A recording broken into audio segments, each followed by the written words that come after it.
to say a few things about Bob, some of which will be serious, very few serious things about him, and some funny things. And I'm going to let Carol tell all the funny things about him.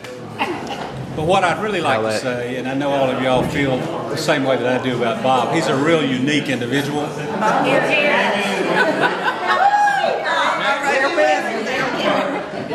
sorry. It's okay to be shy. Troublesome in a whole wide variety of ways, but really a dear person in so many other ways. And I know all of y'all feel that way about him. I just want to salute him since he's 60, and he probably won't ever be 65. I hope not. But the main reason I'm up here is to introduce Carol, who has funny things to say about him.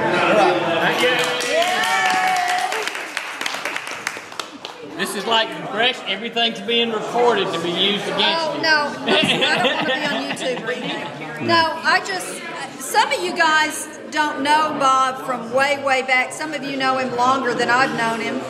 But I guess I met Bob in 1982, I believe it was.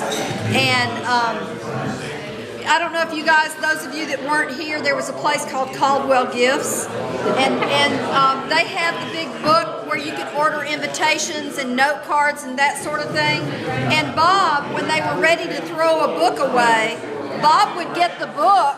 You know, they gave examples of note cards and that sort of thing, and he would get the book and send things to us from all these, he would sign them from different people. And I mean, it was just amazing. Like the first time we got one, I had lived in Indonesia for 5 years, and he sent it from this, it was his parents got a birthday card, and it just had the name signed and not anything else. So he wrote on there and said, "Oh, it was great to see you. We're in China. We're looking forward to seeing you again and can't wait to catch up with your mother again."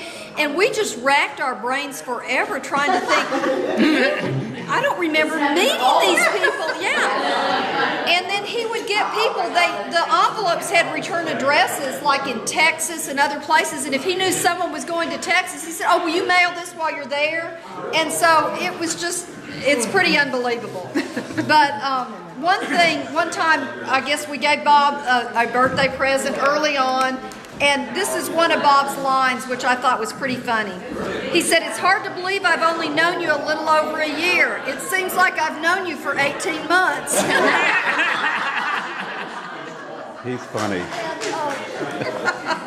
One of my favorite, well, there are lots of things about Bob, but it's a folder. It's going to take a long time. One time we had Shelton Cleaners deliver our clothes, and we got this note, came home, the clothes were hanging on the door, and got this note, and it said, "Please do not send us any more clothes. We cannot be held responsible for cleaning such badly worn clothing. Thank you for your past business, Mr. Shelton." And I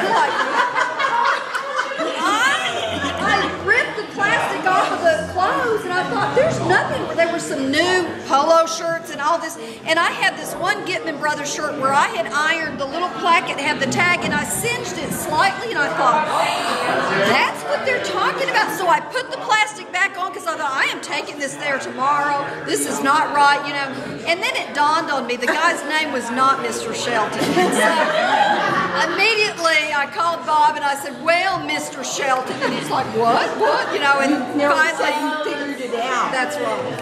And you know, I have in here postcards of naked men that Bob would send me at work, and it said, like, you know, "We missed you at the old swimming hole the other day. Love, Bob, Bill, Buck, Joe," you know, and named all these guys.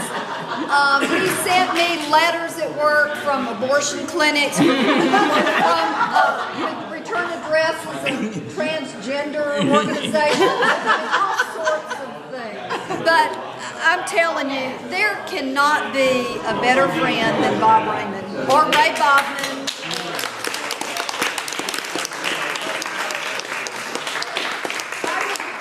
I would come home, we'd get a babysitter, and we'd come home and the babysitter would have notes of who called, and it was Chuck Roast and Bill Fold and David Koresh and Ray I mean, it was just crazy. And one time, I don't know if y'all remember when Bob worked in the fine jewelry section at McRae's, and he worked in the fine jewelry department.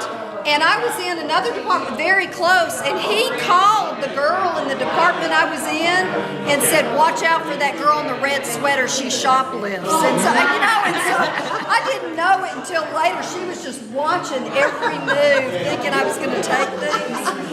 But Bob has got a heart of gold, and I really cannot think, sorry, excluding you guys, cannot think of a better friend than Bob Raymond.